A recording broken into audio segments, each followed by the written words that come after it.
Bienvenidos al programa El Arte de Curar. En el programa de hoy tenemos al doctor Luis Isidro Ortega, psiquiatra especialista en niños y adolescentes, donde justamente vamos a hablar un tema sumamente interesante. Vamos a hablar de depresión en niños y adolescentes. Un tema que ha tenido mucha importancia, sobre todo en los últimos 2 años después de pandemia, como todos sabemos realmente. Y bueno, aquí el doctor, bienvenido, doctor. Gracias, gracias. Bienvenido a este espacio, de verdad, y estamos agradecidos de estar nuevamente en el programa. Doctor, hablando de depresión, vamos a empezar con algo tan sencillo, definiendo realmente qué es la depresión. Bueno, la depresión es un estado de tristeza que debe durar, según los manuales de psiquiatría y de psicología, tiene que durar por lo menos 2 semanas.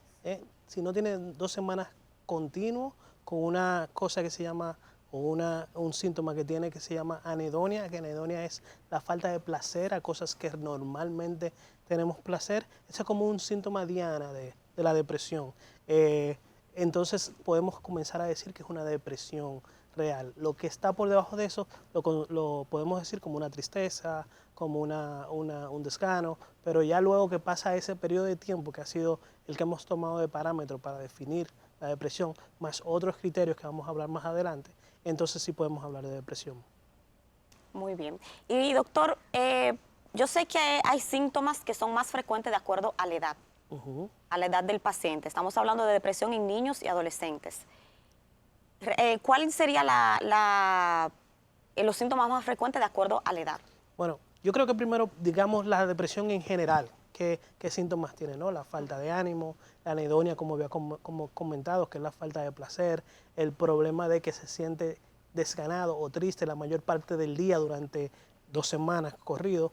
No tiene que ser todo el tiempo, pero tiene que ser por lo menos en el día. La alteración del apetito, el apetito se altera mucho. Muchas veces la gente cree que come más por la ansiedad, no, se come menos cuando está deprimido. Esos pensamientos que llegan y es de hacernos daño o de incluso hacer de daño en los casos de adolescentes con niños, que hace poco vimos el evento de una bebé, ¿no?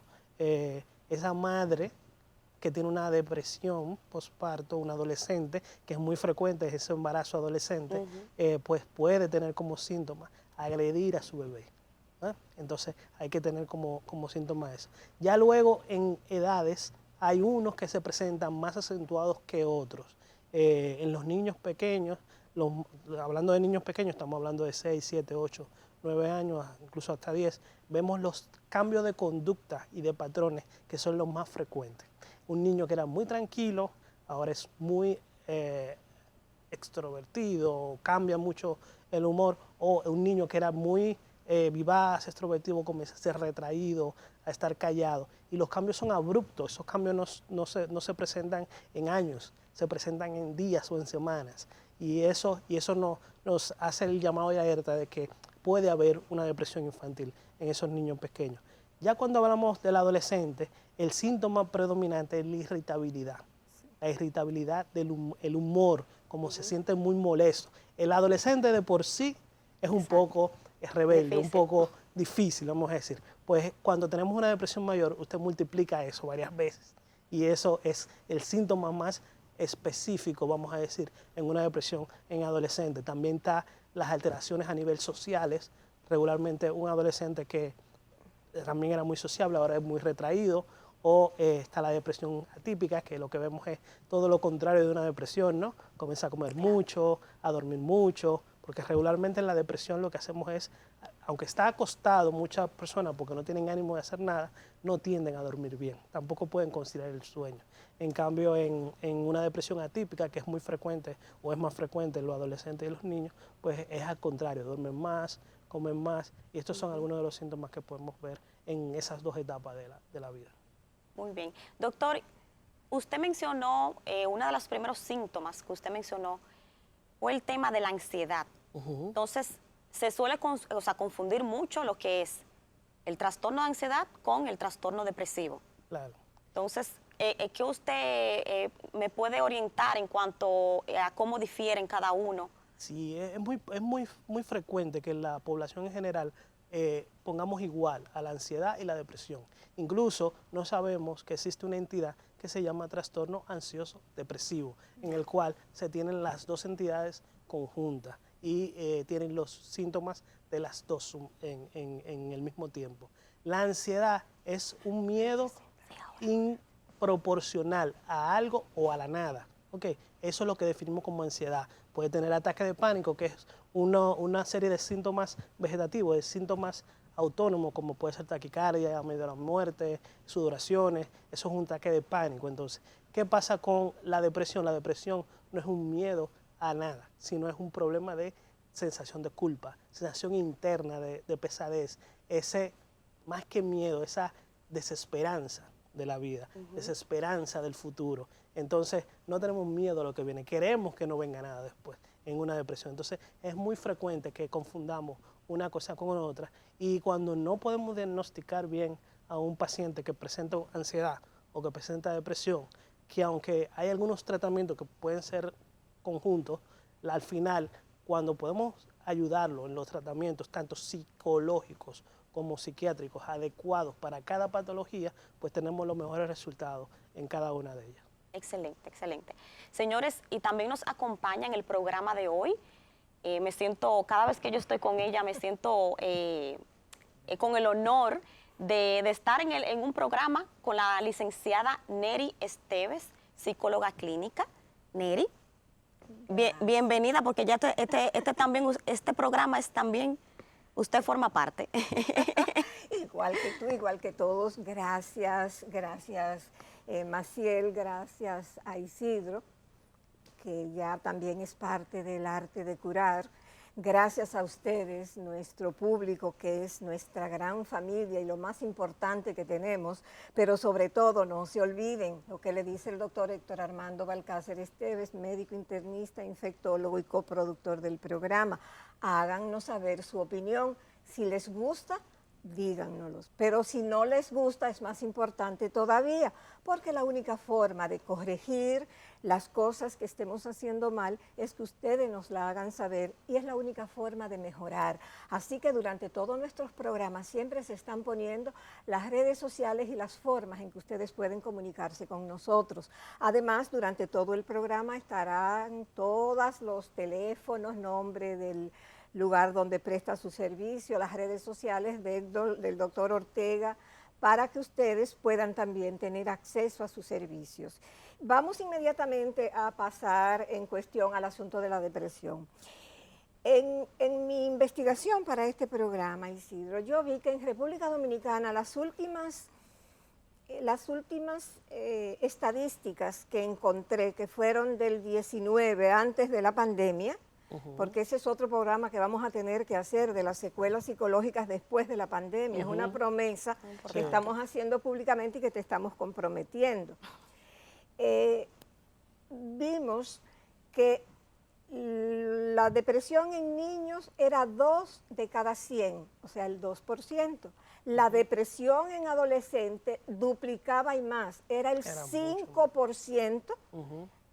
Eran 5 de cada 100 niños, o sea que en la adolescencia no fue para mí ninguna sorpresa como especialista de la conducta, o sea, porque los adolescentes tienen una condición, son muy grandes para ser niños, pero son muy pequeños para ser adultos.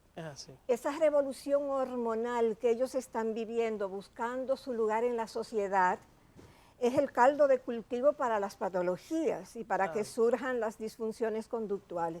Y el asunto de la depresión está a la orden del día. En tu consulta, ¿estas estadísticas más o menos son así o las cosas difieren? Yo creo que hay un subregistro y hay estadísticas que se han hecho luego del 2019 que vemos que el incremento ha sido mayor. Se cree que hasta un 10% de los adolescentes han tenido algún tipo de depresión porque tal vez en ese estudio hablaba de un tipo específico de depresión, que es el más frecuente. No, hablaba de la depresión en términos general, incluía los 3 tipos de depresión que existen. Sí, la incidencia ha sido mucho mayor. No, después de la pandemia. Sí, después de la pandemia incluso vemos que hay un subregistro en nuestro país de lo que es la cantidad de niños que llegan con depresión o con ansiedad. En las consultas privadas de nuestro país vemos que la incidencia es mucho más alta en lo que es la ansiedad, la depresión.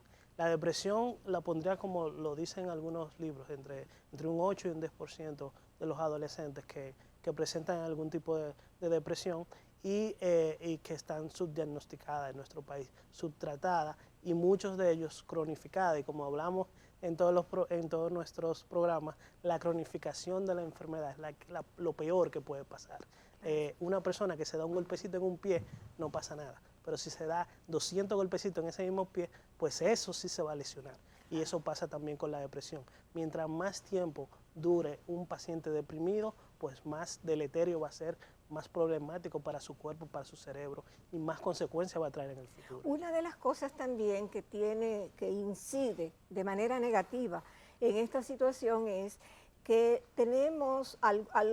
muchas personas tienen el concepto errado de que los niños no se deprimen, que los niños no sufren de depresión, que los adolescentes lo que tienen es arranques de mala crianza, que tienen arranques de mal humor, que todo les molesta.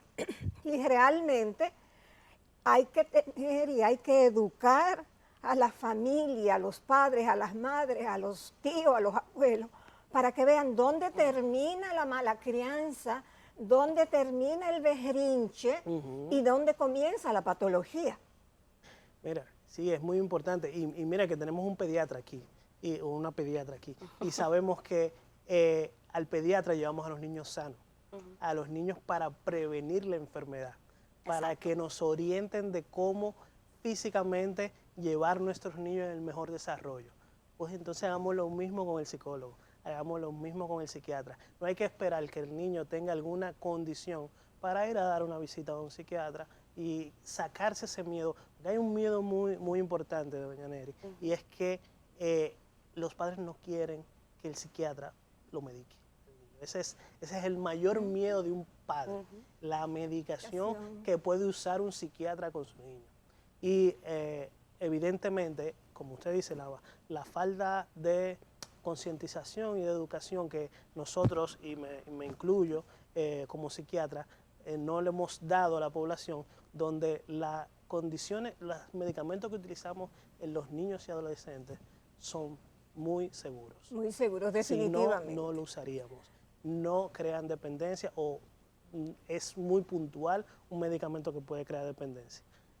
Y bueno, hay que mirar eso. Vamos a seguir en el próximo segmento, porque en este hace rato que nos están haciendo señas de que el tiempo se nos terminó. Cuando regresemos, vamos a hablar precisamente con Maciel, como pediatra, ya que Maciel Cruz nos va a contar. Esto es un conversatorio. Claro. Esto es un conversatorio donde todo el mundo pregunta, donde todo el mundo responde. Isidro, siéntete libre de preguntar, como hiciste la aseveración de que ella era pediatra, cómo funciona la relación del pediatra con los padres cuando ven algún tipo de situación que pudiera ser, porque los pediatras no solamente ven los niños, también ven a los adolescentes. Así es. Y a las adolescentes. Hasta los 18 años. Así que ustedes, nuestra gran familia del arte de curar, no se vayan, porque regresamos con el doctor Isidro Ortega, Maciel Cruz y yo, la doctora Neri Esteves, aquí en el arte de curar, para que sigamos hablando. No se vayan, regresamos.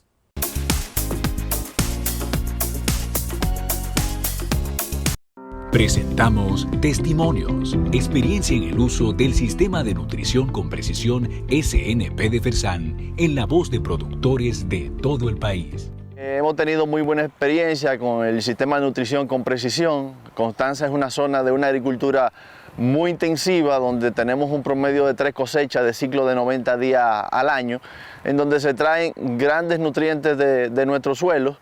Y en un mundo ya con la apertura de los mercados totalmente globalizado, para uno mantenerse en el riel, por así decirlo, de la competitividad, hay que usar este tipo de tecnología.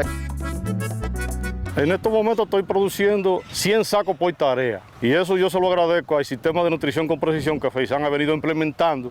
Con las fórmulas especiales nos hemos dado cuenta que hemos tenido mejores cosechas. Apoyar la agropecuaria es un asunto vital y es parte de la visión, de la misión de FERSAN.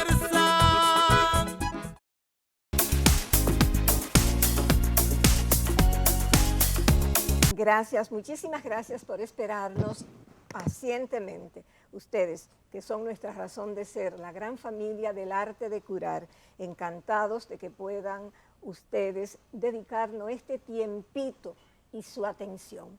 Como dijimos en el final del segmento pasado, esto es un conversatorio. Aquí vamos a interactuar los tres, donde cada quien puede preguntar, puede hacer sus observaciones, sus aseveraciones, dar sus respuestas. Maciel, en tu consultorio, como pediatra que eres, ¿cuál es la realidad? ¿Te aparecen a menudo niños que tú pudieses asumir que puedan estar depresivos? Porque fuera de cámara tú me hablabas cuando viste que era Isidro el invitado y que su lugar es el Psycho Kids. Psyche Kids. ¿Es Psyche Kids? Psy Kids. Psy Kids. Ay, que es pegado. Psy Kids. Psy Kids. Psy Kids. Me dijiste, yo le he remitido. Sí. Cuéntanos cuál ha sido tu experiencia. Claro, el doctor Isidro mencionó algo muy importante y que es que los niños se deben de llevar sanos. Uno como pediatra debe de ver si hay algún tipo de problema, tanto físico como emocional, mental, ¿verdad? Porque muchas veces los padres no son conscientes, no ven más allá. Por ejemplo, Neri, la semana pasada yo tuve un pacientico, 7, 8 años de edad, donde la madre me lo lleva por un dolor abdominal, desde hace un mes que va y viene, náuseas y que tiene rechazo a los alimentos, cosas que él le gustaba comer, pues lo rechazaba, le provocaba náuseas. Entonces, inmediatamente, en vez de buscar algo físico, de una vez le pregunté, porque veo que un niño que está un poquito retraído, un poquito tímido, le pregunto a la madre si ha pasado algo en los últimos meses. ¿Y qué me dice la madre? Su padre falleció. Entonces, precisamente, le expliqué a la madre, bueno, puede ser, o sea, dentro de su etapa de duelo, que no ha pasado, porque el duelo tiene diferentes etapas, el niño puede estar haciendo una depresión. Entonces, ¿qué yo hago? Lo remito al psicólogo o al psiquiatra, todo depende. Pero justamente de eso se trata, de ir más allá, de buscar, ver alguna razón por la cual el niño está allá, o sea, el niño está presentando esos síntomas, exactamente, o presentando cierta conducta. Entonces, ahí es que el pediatra debe de actuar. No esperar que la madre me diga, no, veo que que está un poquito depresivo, porque vuelvo y repito, los padres tal vez en ese momento no están viendo más allá. Entonces, sí es frecuente, muchas veces lo he visto más frecuente después de la pandemia, donde veo algunos trastornos, ya sea de ansiedad o depresivos, donde el pediatra debe de actuar, hablar con los padres y remitirlo entonces a terapia y hacer lo que se debe de hacer en el momento, antes de que sea más tarde. Mira qué interesante. Tú acabas de decir el dolor de estómago. Sí. La somatización es uno de los más frecuentes en los niños pequeños de depresión. La somatización. Y el segundo cerebro de nuestro cuerpo, de nosotros, es el estómago.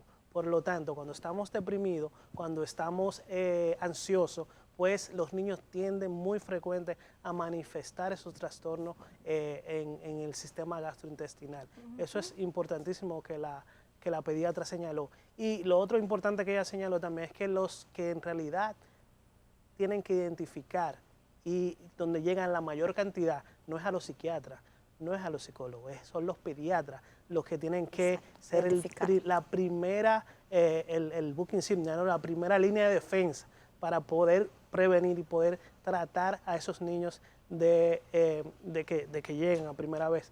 Los padres son muy renuentes a que un psiquiatra, un psicólogo trabaje con niños, pero nunca son renuentes, o casi nunca, cuando hay un pediatra que es el de confianza de ellos, porque uno de los mecanismos de defensa de los padres, lamentablemente, es la negación.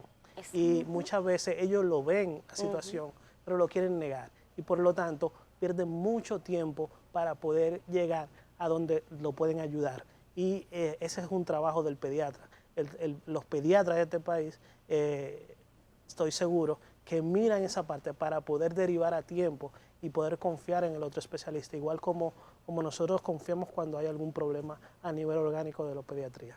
Como por ejemplo, una de las cosas que es sumamente importante para nosotros, el arte de curar, que lo que queremos, nuestra primera objetivo es implementar la medicina preventiva en su más amplio sentido de la palabra, es lo siguiente que tenemos que tratar para poner en alerta a los padres, Isidro, y es, ¿existen factores de riesgos para los niños y adolescentes? ¿Existen situaciones específicas que ponen a los niños en riesgo de sufrir una depresión?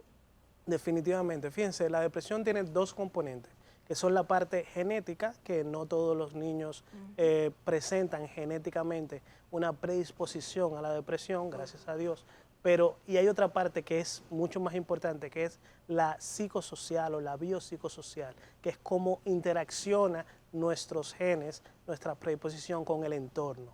En otro programa estuvimos hablando sobre cómo el miedo puede influir en una depresión. También hemos hablado cómo otras patologías como lo que son el maltrato físico también, que no es una patología, pero sí puede llevar a una depresión. Los problemas sociales de este tiempo son muy frecuentes que desencadenen una depresión. El mismo interacción a nivel de bullying y cómo se está actuando en esta época y la misma adaptación de los niños lleva a este niño a poder desarrollar, un niño vulnerable, claro está, va a desarrollar un estado depresivo.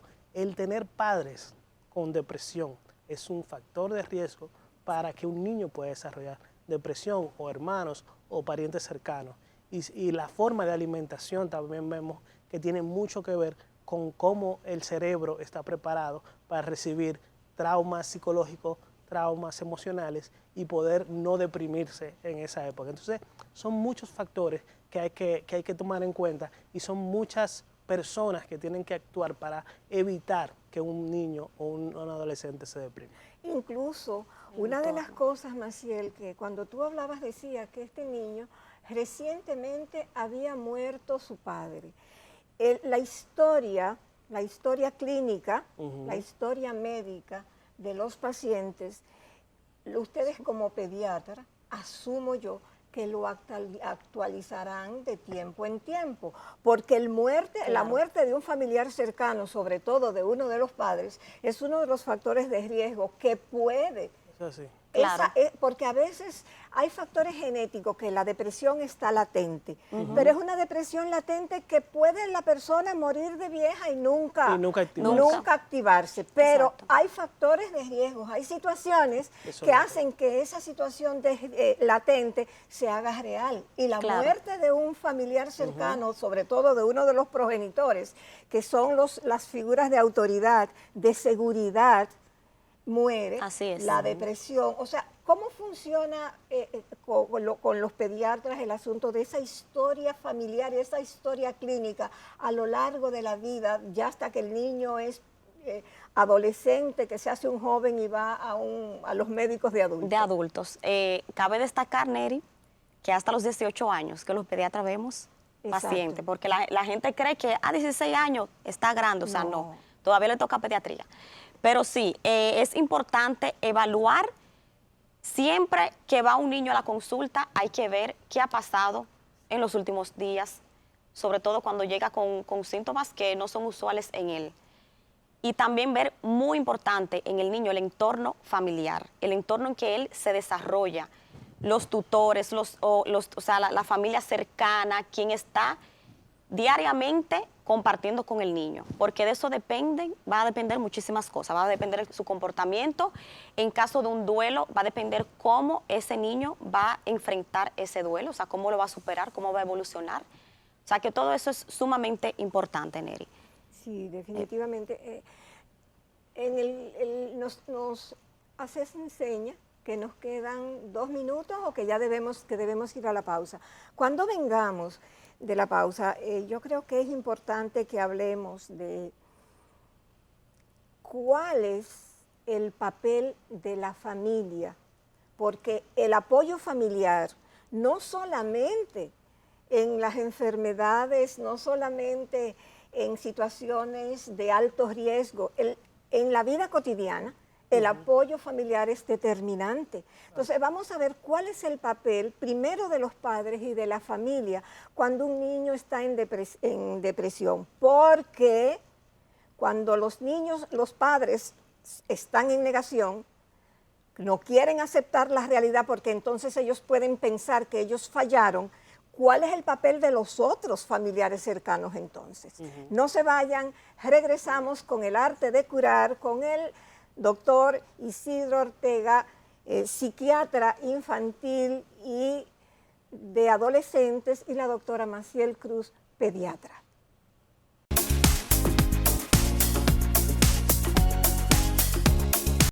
Presentamos Testimonios, experiencia en el uso del Sistema de Nutrición con Precisión SNP de Fersan, en la voz de productores de todo el país. Hemos tenido muy buena experiencia con el sistema de nutrición con precisión. Constanza es una zona de una agricultura muy intensiva donde tenemos un promedio de 3 cosechas de ciclo de 90 días al año, en donde se traen grandes nutrientes de nuestros suelos, y en un mundo ya con la apertura de los mercados totalmente globalizado, para uno mantenerse en el riel, por así decirlo, de la competitividad, hay que usar este tipo de tecnología.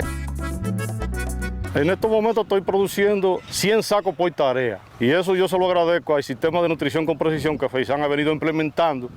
Con las fórmulas especiales nos hemos dado cuenta que hemos tenido mejores cosechas. Apoyar la agropecuaria es un asunto vital y es parte de la visión, de la misión de Fersan.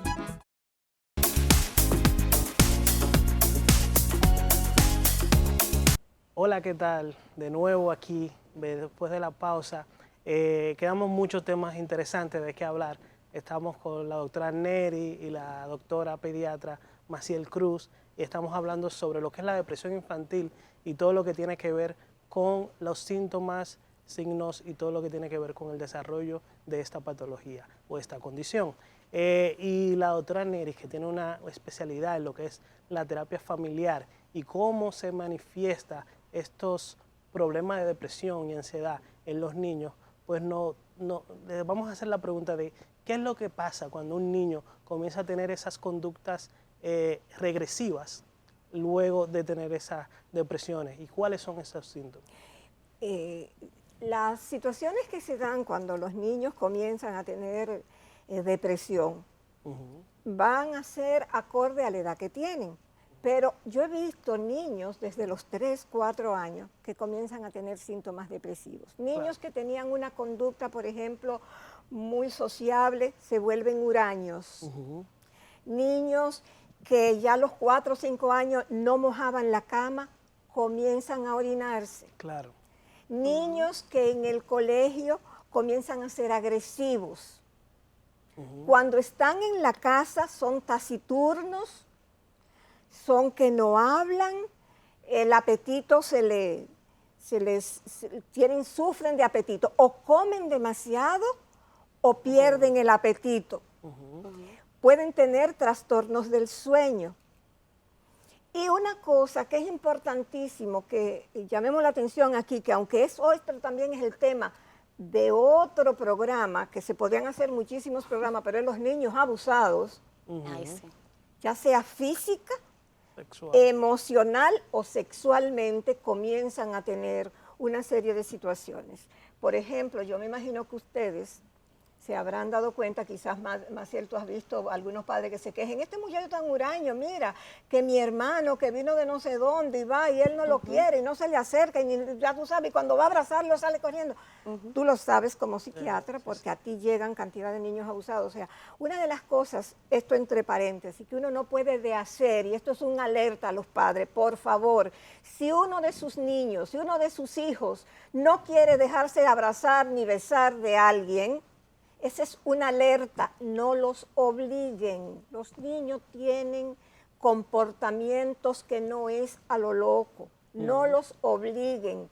Algo está pasando.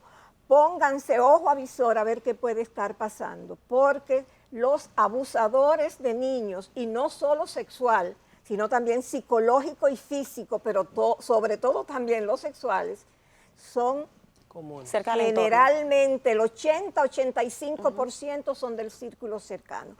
Pero una de las cosas, y volviendo otra vez al tema, que me salí del tema, pero fue que me acordé de eso por situaciones que se dan y que cada vez son más desgarrantes cuando uno... Y que está muy relacionado, porque cuando vemos los adolescentes, hay una gran cantidad que desarrollan depresiones o trastorno de personalidad que como síntoma tiene una depresión, y casi el 70% ha sido abusado cuando eran niños. Cuando eran niños. Y no lo dicen hasta que son adolescentes. Exacto, entonces por eso eso fue que me vino al caso, porque una de las causas mayores, como tú lo dices, en tu consulta, cuéntanos de eso. No, es sí, mira, hay importante. una condición que se llama trastorno límite de personalidad, que son esas niñas que se cortan, que se quieren intentar quitar la vida, que siempre lloran sin razón, que le cambian mucho el humor, que una gran cantidad, más de la mitad, se cree o se sabe o se ha comprobado que han sido abusados de algún tipo, porque fíjense que no solamente es el hacer una felación o el hacer un coito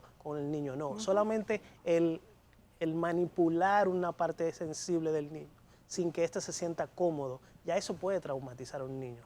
Fíjense que es muy importante que sepan quiénes pueden estar como la madre, bañando a un niño o observando a un niño. Esa interacción, esa forma de interactuar de algunos adultos con niños pequeños produce un trauma y es muy frecuente relacionado. Casi siempre son más graves los casos, cuando tienen algún tipo de trauma sexual o de trauma a nivel de relación en cuanto a la sexualidad, que los que no la tienen. Definitivamente. Maciel, en tu consulta a las niñas, ¿te has encontrado en casos de trastornos alimentarios que son también claves en estas circunstancias? Porque cuando las niñas comienzan a no responder a los estereotipos, a esas mujeres ideales, cuando comienzan las niñas a tener ya 12, 13 años y comienzan a no poder mantener unas figuras que son imposibles de cumplir, porque el estereotipo es la Barbie, que es una anoréxica, que yo me imagino que ¿cómo se llama?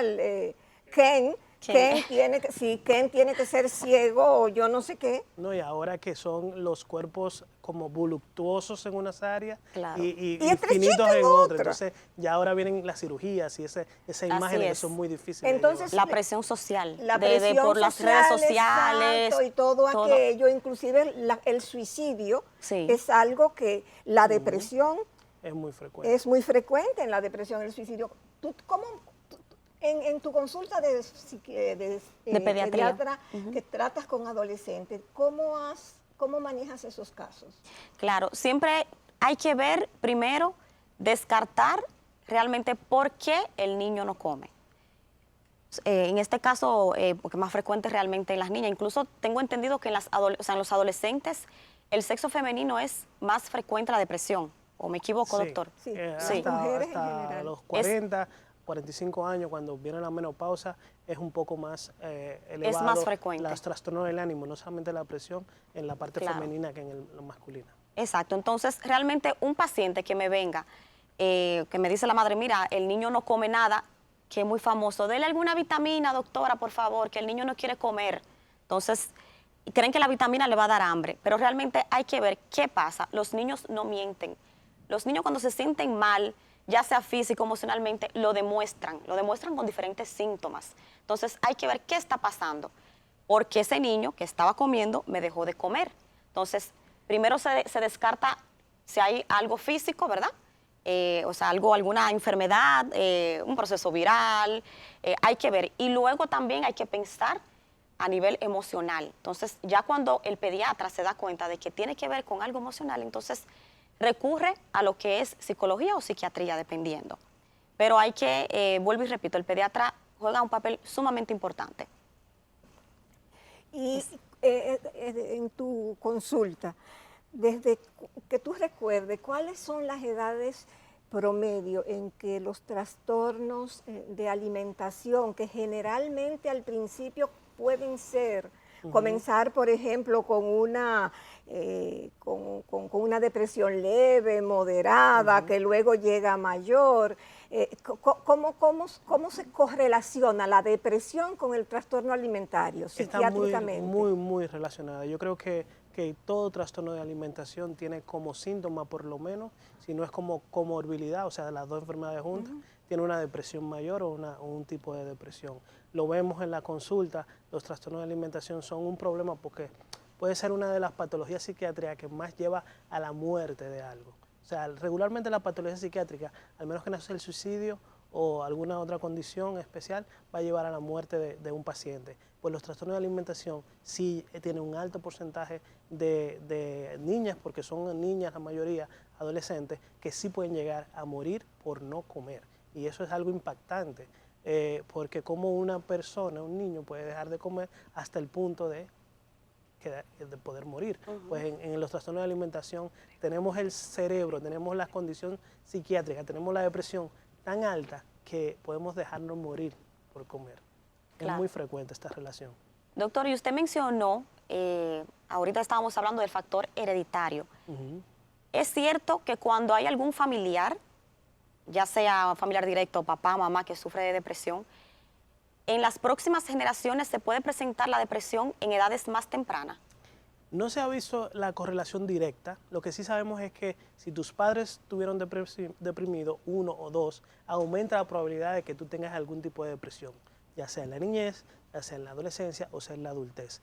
Con antecedentes de familiares con depresión hay un mayor porcentaje de probabilidad que tú puedas presentar depresión. Con cualquier antecedente de patología psiquiátrica también tenemos más porcentaje de presentar algún tipo de depresión. Por lo tanto, la genética sí está muy relacionado con las probabilidades de que un niño o adolescente pueda desarrollar depresión. Excelente, excelente. Neri, Doctor, ¿hay alguna forma en que se pueda prevenir la depresión en los niños y en los adolescentes? ¿Hay alguna forma, alguna manera de que los padres y las madres y los maestros, que también son, los niños a veces pasan en el colegio más tiempo con los profesores que con uno? Entonces, ¿hay forma de prevenir la depresión? Eso, doctor, usted nos lo va a responder en el próximo segmento, porque en el tiempo se nos terminó. Recuerden que el arte de curar es tan de ustedes como nuestro, y que para nosotros es sumamente importante que ustedes, @el arte de curar RD de República Dominicana, se comuniquen con nosotros. También estamos en YouTube como El Arte de Curar y en la página de Facebook como El Arte de Curar, en Señal de Vida también, y todos los días, de lunes a viernes, en Señal de Vida, canal 34 del grupo Super Canal, en un canal de cable en Estados Unidos. También estamos pasándolo, y los sábados y domingos en diferentes horarios se repiten 2 de los programas que se hayan pasado en la semana. O sea que hay muchísimas oportunidades de que ustedes puedan acompañarnos y ser parte de la familia del arte de curar. Regresamos después de la pausa con el doctor Isidro y con la doctora Maciel.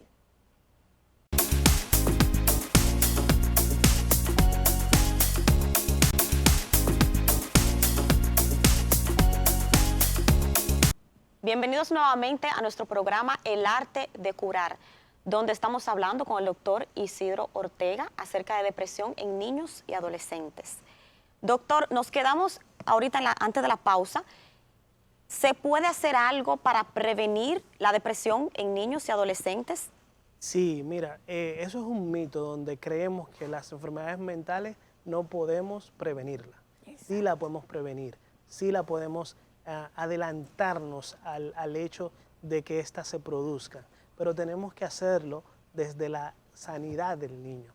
Cuando llevamos regularmente a nuestros niños al pediatra, al psicólogo, cuando están bien, cuando sentimos que puede pasar algo que pueda traumatizar a nuestro niño o activar algún tipo de patología interna, vamos a decir, la muerte de una persona. Si muere un familiar y vemos que el niño no está adaptándose adecuadamente, no tenemos que esperar que se convierta en una depresión. Podemos llevarlo y prevenir que se convierta en una depresión. Cuando hay niños que comienzan a tener cambio de conducta, pues no esperemos que tenga una depresión donde no se quiere levantar, se siente muy irritado, se siente muy mal. Llevémoslo al pediatra, que el pediatra, los pediatras que son muy buenos van a ver que es una posible depresión y van a comenzar a intervenir para poder tener esta actuación a tiempo.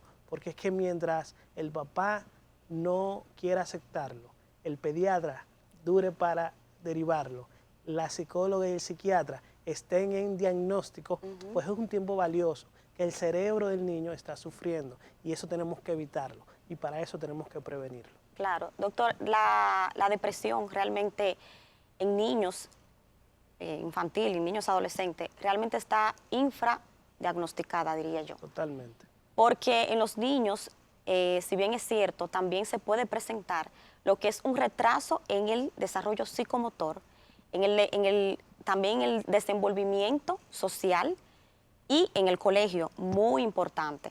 Esos niños que le dice la maestra, mira, él no me está aprendiendo, o es muy hiperactivo, también se suele confundir con el síndrome de hiperactividad. De déficit de atención. Déficit de atención, exactamente.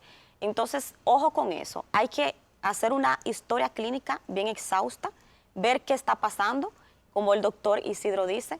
El pediatra juega un papel muy importante, fundamental en esto, porque el pediatra es el que se puede dar cuenta y derivar.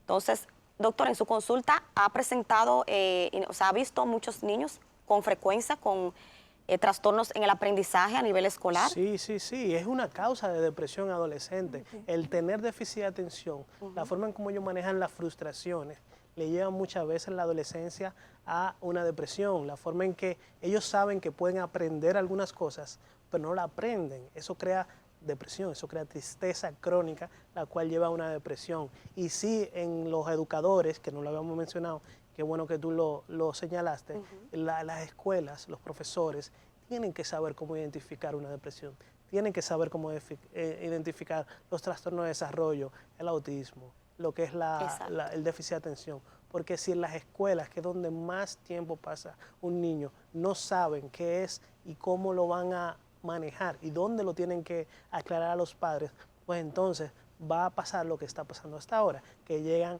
mucho tiempo para poder diagnosticarlo y traen como consecuencia, la mayoría de esas patologías traen como consecuencia una depresión en el futuro. Cuando tienen 8, 9, 10, 11 años, presentan una depresión y no vemos que hay un trasfondo de otra patología como un déficit de atención mal llevado, vamos a decir, en la escuela y en la casa, que deriva en una depresión.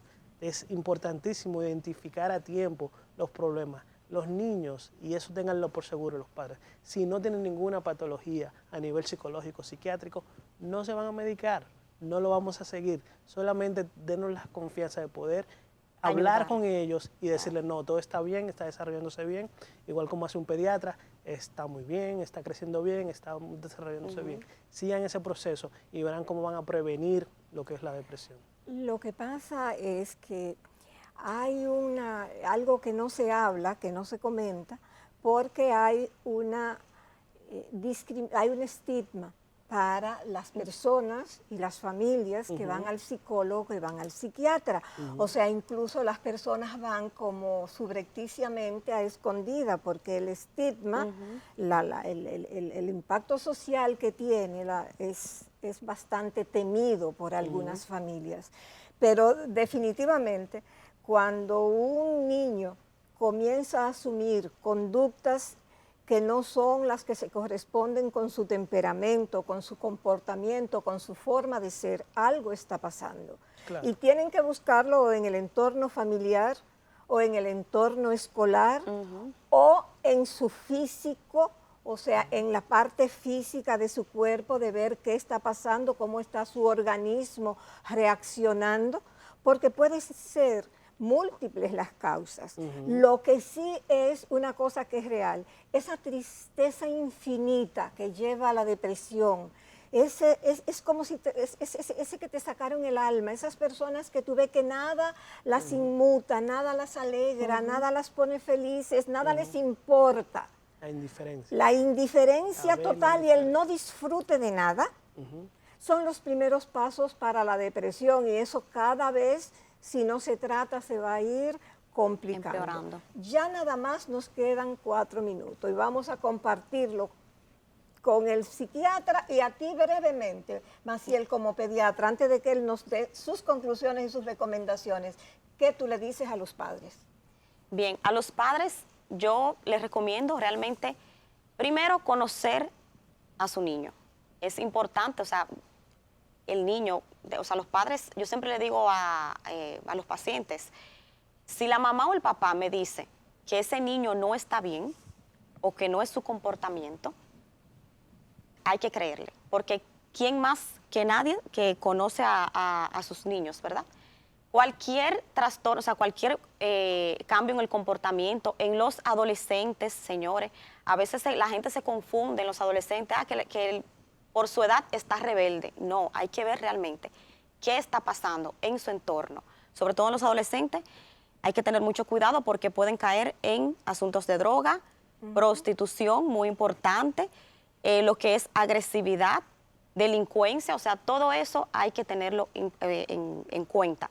Entonces, conocer a tu niño y ver más allá. Y desde que vea algún cambio en el comportamiento, ir al pediatra, porque el pediatra es quien va a determinar o sea, qué está pasando y si necesita también ayuda, ya sea psicología y también con psiquiatría. Van de la mano. Gracias, Maciel. Por favor, Isidro. Hay que perderle el miedo a los psiquiatras y a la salud mental. Hay que tener una relación mejor con la salud mental, con la parte biológica, psicosocial de cada individuo. Si nosotros podemos disminuir la depresión en adolescentes, vamos a disminuir los suicidios en adolescentes, que es la segunda causa de muerte en adolescentes y está muy relacionado con la depresión. Si no comenzamos a ver más allá del simple hecho de un niño que se siente retraído, que se siente triste, que no le va bien en el colegio, que responde o es agresivo, como decía la pediatra aquí presente, pues si no lo vemos más allá, vamos a creer que es una cosa pasajera y que el niño se va a arreglar solo. Y muchas veces pasa eso, pero los que no le pasan traen como consecuencia mucho mayores, como es una depresión mayor. Y una depresión mayor, como ya le habíamos comentado, lleva al suicidio. Y el suicidio es la última eslabón que queremos para nuestros niños y nuestros adolescentes. Bueno, después de agradecerle a Isidro, a Maciel, su comparecencia aquí y su aporte tan genial para este programa, esta es su casa, ustedes, bueno, Maciel no hay que decírselo porque Maciel es parte, pero ya tú te integraste, Isidro, y ya sabe que estás comprometido a venir a hacer unos cuantos programas con nosotros. Como dice nuestra querida psiquiatra forense, Katy, esa hija mía del alma, dice, madre, sin salud mental no hay salud. Y esa es una realidad. Más que una frase que se oye bonita y así, muy profesional, esa es una triste realidad. Así. Sin salud mental no hay salud. No hay salud. Y son muchas las causas que están atentando contra el equilibrio y contra la salud mental de las personas. Así que esperamos y confiamos que este programa les haya sido de ayuda. Si les gusta, compártanlo con sus amigos, con sus familias y síganos en Instagram, en YouTube, en todos los sitios donde ustedes han estado viendo a través del programa. Muchísimas gracias por habernos acompañado y como cada día les decimos, ustedes son la parte más importante de este programa, la familia del arte de curar que nos da cada día su atención. Bye.